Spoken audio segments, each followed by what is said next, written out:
Hello and welcome, my dear friends. Today, the topic is about vapor pressure of liquid and Raoult's law. What do you mean by the vapor pressure of a liquid? Suppose आपके पास एक container है, it contains some liquid, and now liquid molecules present in the bulk of it. अगर यहाँ पे आप molecule लेंगे तो उस molecule का जो attraction है वो हर तरफ है. ये जो मॉलिक्यूल यहाँ पे है, इसका सपोज ये मॉलिक्यूल है, इसका अट्रैक्शन ऊपर से भी है, राइट से भी है, लेफ्ट से भी है, नीचे से भी है, हर तरफ इसकी अट्रैक्शन है. Since there are more attractions around this molecule, इसने एनर्जी ज़्यादा रिलीज की. जब इसने एनर्जी ज़्यादा रिलीज की तो इसकी एनर्जी जो है वो कम है. इसका मतलब ये हुआ, ये जो बल्क मॉलिक्यूल्स है, इनको बोलते हैं बल्क मॉलिक्यूल्स, जो लाई करते हैं इन the bulk of that system. ये जो बल्क मॉलिक्यूल्स है उनकी एनर्जी बहुत कम होती है. Now if I just talk of molecule present at the surface, अगर सरफेस पे हम कोई मॉलिक्यूल लेंगे, इसके इर्द गिर्द मॉलिक्यूल है on the left on the right side, and इसके नीचे मॉलिक्यूल्स है, ऊपर कोई भी लिक्विड मॉलिक्यूल है ही नहीं. इसका मतलब ये हुआ, compare to this molecule which is present in the bulk, the molecule at surface is having lesser attractions. One is the molecule at the surface is having lesser attraction, so इसने energy release भी कम की, मतलब इसका energy जो है वो comparatively more है, more energy. जब इसकी एनर्जी ज्यादा है, इसका मतलब ये हुआ कि सरफेस मॉलिक्यूल्स पे एनर्जी ज्यादा होती है as compare to the molecules present in the bulk. When surface molecules are having high energy, इसका मतलब उनकी काइनेटिक एनर्जी भी ज्यादा होगी. जब काइनेटिक एनर्जी ज्यादा है, so they are moving at faster speeds, hence the attraction between the molecules can break and they move into the vapour state. तो वेपराइजेशन होती है. सो वेपराइजेशन का काज क्या है? अब वेपराइजेशन का काज यही है कि सरफेस मॉलिक्यूल्स जो होते हैं उनकी एनर्जी ज्यादा होती है, दैट्स कॉल्ड सरफेस एनर्जी. वो ज्यादा होती है तो उसकी वजह से उनकी काइनेटिक एनर्जी भी ज्यादा होती है. काइनेटिक एनर्जी जब ज्यादा है, they are moving at higher speeds, and उस मूवमेंट की वजह से वो attraction with the other molecules break कर जाते हैं and they escape into the vapour state. This process is called as vaporisation. ये जो वेपराइजेशन है, it's a surface phenomena, because surface molecules जो है वो एस्केप हुए हैं इनटू वेपर स्टेट. अब जब वेपराइजेशन हुई, मतलब वेपर्स डेवलप हुए, ये जो वेपर्स है they will strike with the walls of container and hence they will exert pressure. लेकिन ये जो प्रेशर इस वक्त उनका होगा वो चेंज होता जाएगा. क्यों चेंज होता जाएगा? इस वजह से क्योंकि ये एस्केप होते हैं vapours, they are moving away, so number of vapours will continuously decrease. यहाँ पे थोड़े से ज्यादा होंगे, फिर ये एस्केप करेंगे. इफ इट्स ओपन बॉक्स, सो अगर ये सिस्टम ओपन है तो वेपर्स चले जाएंगे, वेपर प्रेशर जो है वो चेंज होता जाएगा. So how can you define the vapour pressure of liquid is, आप इसको क्लोज करते हैं, एक क्लोजर कंटेनर करते हैं, ताकि जो है इसमें जो वेपर्स है वो वही के वही रहें. Now there are two processes which will occur here. एक आपका इवेपोरेशन होता है, अब दूसरा जो है दैट इज द कंडेंसेशन. क्यों? बिकॉज वेपर्स वहीं पे हैं. One is the strike with the liquid surface, they get condensed, और वहां पे कंडेंसेशन भी होती है. एक किस्म का इक्विलिब्रियम डेवलप होता है when the rate of evaporation becomes equal to rate of condensation, and equilibrium develops between vapours and that of liquid. जब इक्विलिब्रियम डेवलप होता है तब जो नंबर ऑफ वेपर्स रहेंगे वो कांस्टेंट रहेंगे. When the vapours remain constant, what happened? Then you can define the vapour pressure of that liquid. उस वक्त अब ये चेंज नहीं होगा. So that's called vapour pressure. So कब आप डिफाइन करते हैं वेपर प्रेशर किसी भी लिक्विड का, ये आप डिफाइन करते हैं. So it is the pressure, it is the pressure exerted by vapors,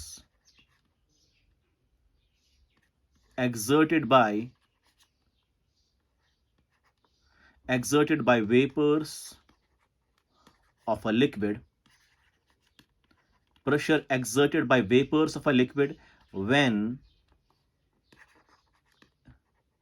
liquid and vapor are in equilibrium.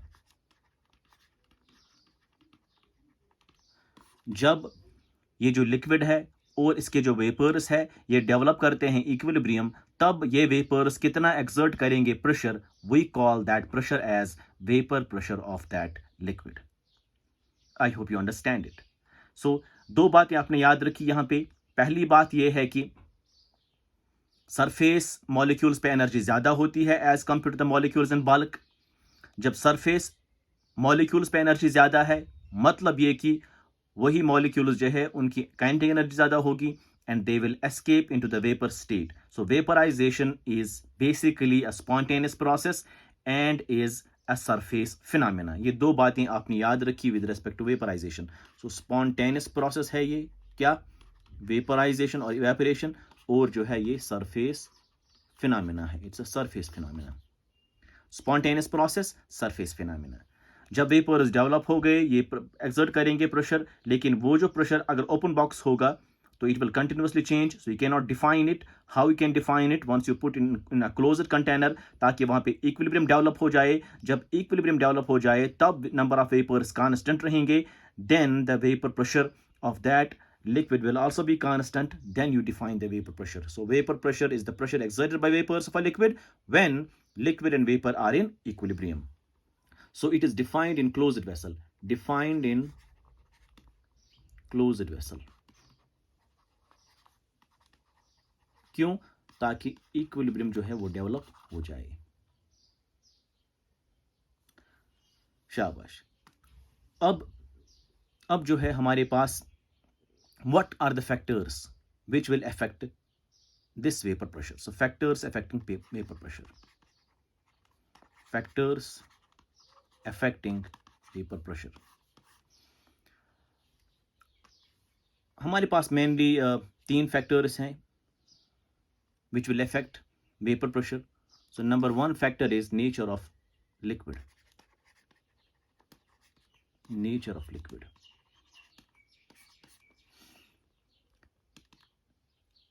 इसका मतलब ये हुआ कि it depends on intermolecular forces. Intermolecular forces पे डिपेंड करता है ये.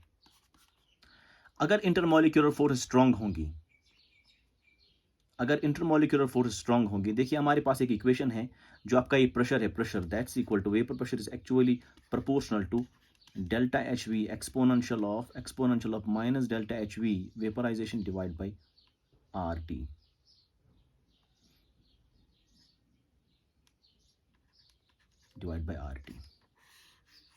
अब देखिए आप, हम ऐसे भी लिख सकते हैं ये pressure is proportional to 1 divide by exponential of delta H vaporisation by R T. Nature of liquid, अगर स्ट्रॉन्गर इंटरेक्शन है, इफ लिक्विड में स्ट्रॉन्गर इंटरेक्शन है, इफ स्ट्रॉन्गर इंटरेक्शंस,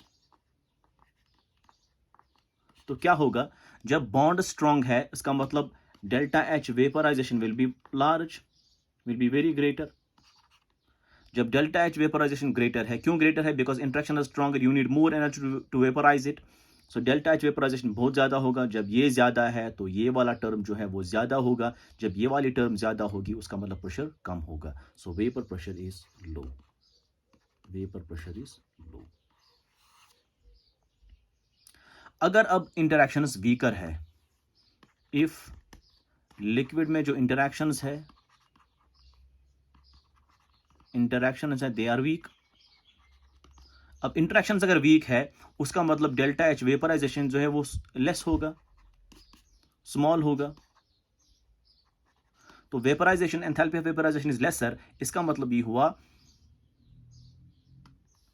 जब इसका वैल्यू कम होगा तो इस सब का वैल्यू, जो एक्सपोनेंशियल का वैल्यू है वो भी कम होगा, तो pressure will be more. So P will be high. Vapour pressure will be high. So this is the nature of liquid. For instance, हम एग्जाम्पल लेंगे यहाँ, वाटर हमारे पास है और हमारे पास है इथेनॉल. अगर आपको याद होगा जो वाटर है, it's having one molecule having 4 hydrogen bonds. It forms 4 hydrogen bonds. लेकिन ये जो है ये एक ही हाइड्रोजन बॉन्ड बनाता है, 1 हाइड्रोजन बॉन्ड। वाटर जो होता है ये 4 हाइड्रोजन बॉन्ड्स बनाता है as compare to ethanol which makes only 1 hydrogen bond. जब इसमें हाइड्रोजन बॉन्ड ज्यादा है तो इसमें इंटरेक्शन स्ट्रॉन्गर है, तो स्ट्रॉन्गर इंटरेक्शन है इसमें। इसमें क्या है, देयरफॉर कंपैरेटिवली वीकर इंटरेक्शन। जब इसमें इंटरेक्शन वीकर है तो उसमें सीधी सी बात है तो प्रेशर जो है इसका वो कम होगा, इसका प्रेशर जो है वो ज्यादा होगा। Means that pressure of ethanol, vapour pressure of ethanol is greater than vapour pressure of water. I hope you understand the first factor, that is the nature of liquid. It depends upon the intermolecular forces.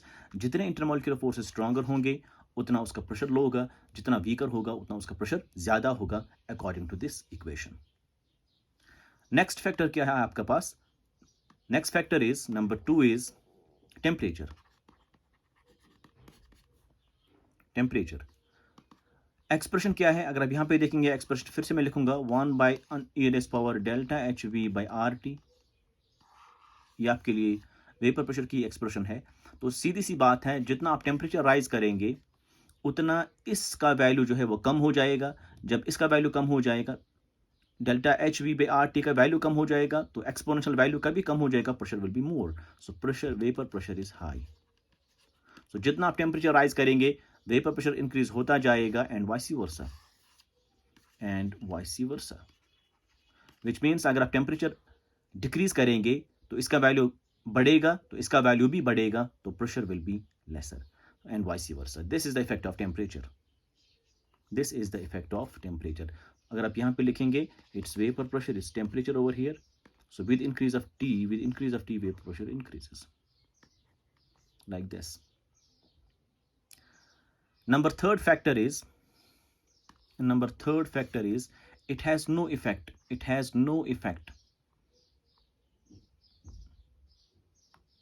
Or we can say not affected. Vapor pressure is not affected by shape or size of container. Not affected by shape or size of container.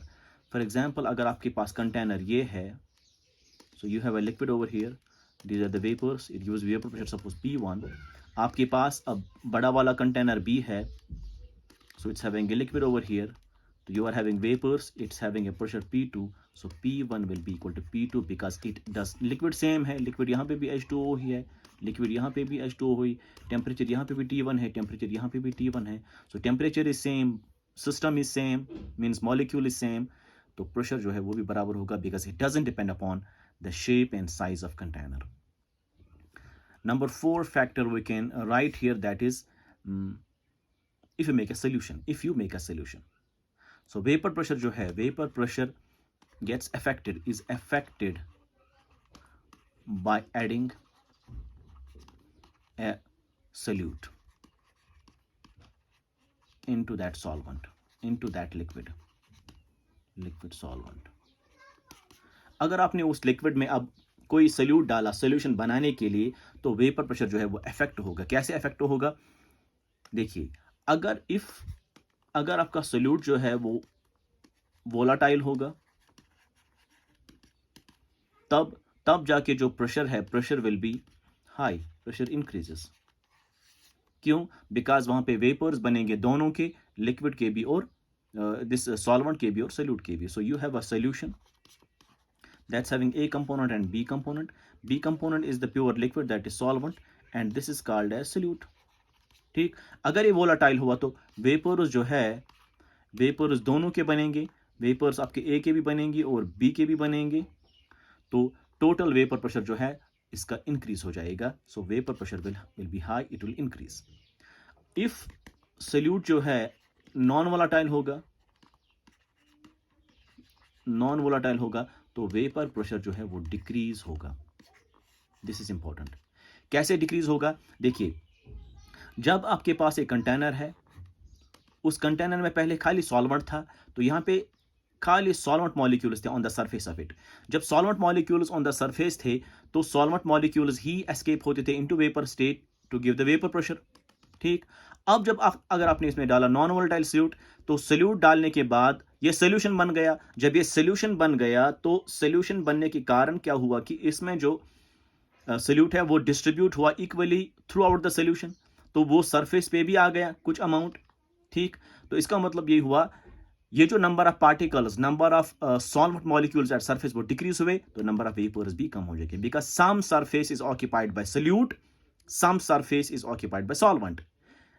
पहले तो solvent ही था सब जगह, अब सब surface, अगर suppose surface पे आपके पास 10 मॉलिक्यूल्स थे initially when there was only solvent, तो 10 वेपर्स बनते थे, तो pressure was because of 10 vapours.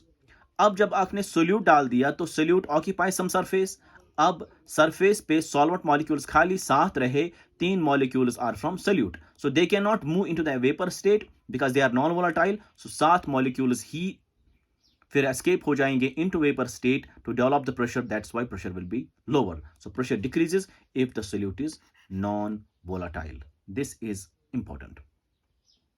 So vapour pressure effect होता है by adding a solute into that solvent, into that liquid solvent। अगर volatile होगा तो total pressure will increase, अगर non volatile होगा तब जो है vapor pressure उस solution का या उस liquid का decrease हो जाएगा।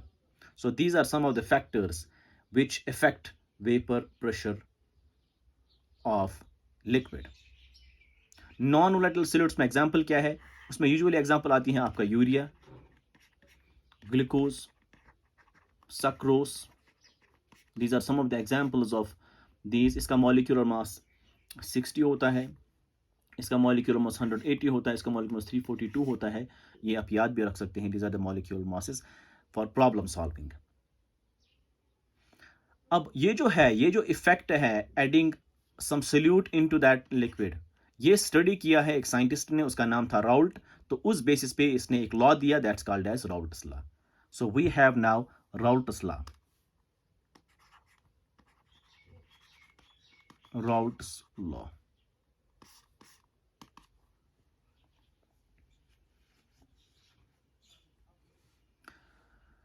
ये जो टॉपिक है, we shall be talking about this topic hopefully in next video। Till then, take care, take good care of yourselves, and if you like my videos, please do not hesitate to share and subscribe my channel। Thank you very much।